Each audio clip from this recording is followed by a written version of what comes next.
Let's start with the result and the performance of the weekend. 3 goals and a clean sheet on the road. Must be pleasing for everyone involved.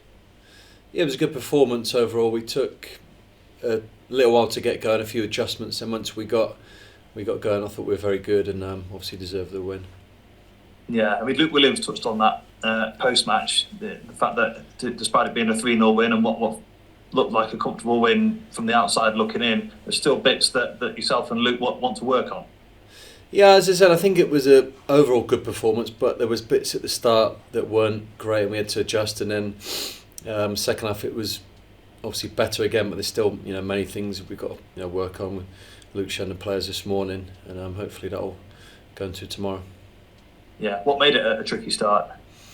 I mean, they're a decent side. It's like many of the teams who played near the bottom, they're actually a lot better than a league position would tell you. There was a few tricky moments along the way, but overall, I mean, we deserve to win the game.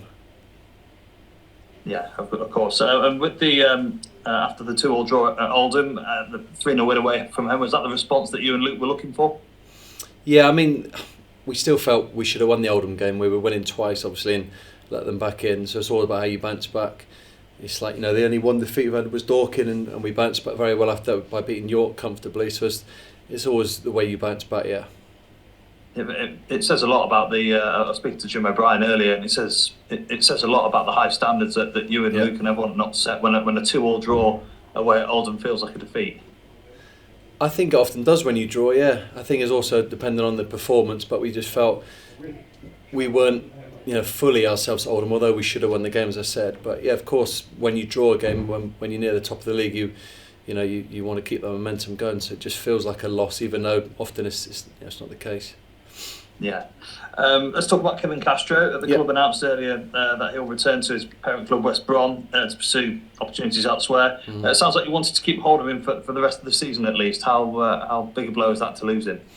Yeah, I mean, Kevin's a good player. He's done well. He scored 4 goals, I believe, in the time he was there. So he's helped us. He's helped us massively. I think he's like more minutes as many players would, and the competition's obviously very, very strong. So we couldn't guarantee that, but of course, yeah, we'd like him to stay. But he's moved on, and we wish him luck. And he was great in the time he was here. What did he bring to Notts while he was here, apart from the goals, of course? You just always feel with Kevin, he's got a moment in him.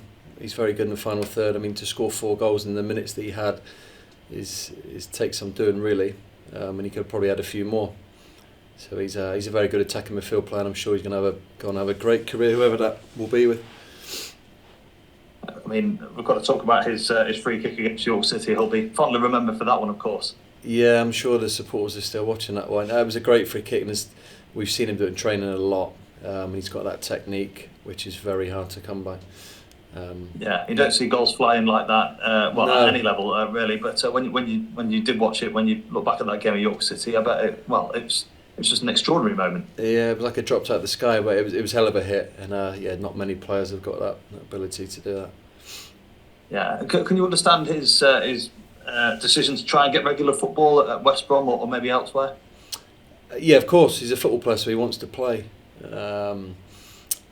Every player when they don't play gets frustrated as much as they all train well. Of course, you want to be on the pitch, and he's still a young man, so he wants to get as many appearances as he can, and we totally understand that. Yeah, and it's difficult, like you mentioned earlier, to get into a midfield as strong as it is at Notts. Yeah, there's a lot of competition, and not only is it we've got a lot of bodies, it's very good competition. We've got a lot of good players in that position, so it's never going to be easy for anyone. Let's move on to Cal Cameron. He's December's Player of the Month for the National League. How good has he been at both ends of the pitch, not just through December, but through the whole season so far? Yeah, he's had a good season. I believe he told me the other day he had 3 assists against Maidenhead, so he was keen to say that. But yeah, obviously in the last month he's played very well, and he obviously deserves it. So obviously you've got to keep that form up, which I've no doubt he will. Yeah, what's made him so good? You talked about his assist there against Maidenhead, and you don't often see that too much from a centre-back, having 3 assists in a single game. Yeah, I mean, it's different when you're playing in the 4, but obviously in the 3, the wide centre-halves obviously have the licence to take the ball at the pitch, so you can end up in attacking areas, the likes of Brins or Cammy, whoever's playing their badge. they can end up in very attacking areas, and they're quite aggressive with their play. And yeah, Cammy's been great. Yeah, you don't get to see a defender get an award like that too often, do you? No, I mean, obviously the best moment was his assist for Macca's goal, which it was hell of a cross. We work on obviously these things a lot, but to obviously execute the pass, or the cross if you want to call it, was very good. Let's move on to yourself, Ryan. How much are you enjoying your role as Luke Williams' assistant so far this season? Yeah, it's been great. As I've said to you guys before when I spoke to you, working with very good players, a very good level. And the team have played well 90% of the games this season, if not more. So it's good to work with players at that level. And yeah, we're both really enjoying it. Yeah, and you've newish to the role as Luke's assistant. And what you're learning from him day to day? Lots. He's someone I've known for a long time, so we speak even when we've not worked together. You just pick up loads of information along the way. It's a lot of the stuff we're just kind of when I was playing and he was assistant manager, but he's obviously evolved a lot over the years. So you're constantly picking up new bits, and it's great, obviously. Excellent. I appreciate your time as always, Ryan, and all the best for Tuesday night. Thank you very much. Thanks a lot. Thanks, Jake. Over to you, Notts TV. Hi, you're right. How we doing? So tomorrow, Boreham Wood is next to play. What are you expecting to see?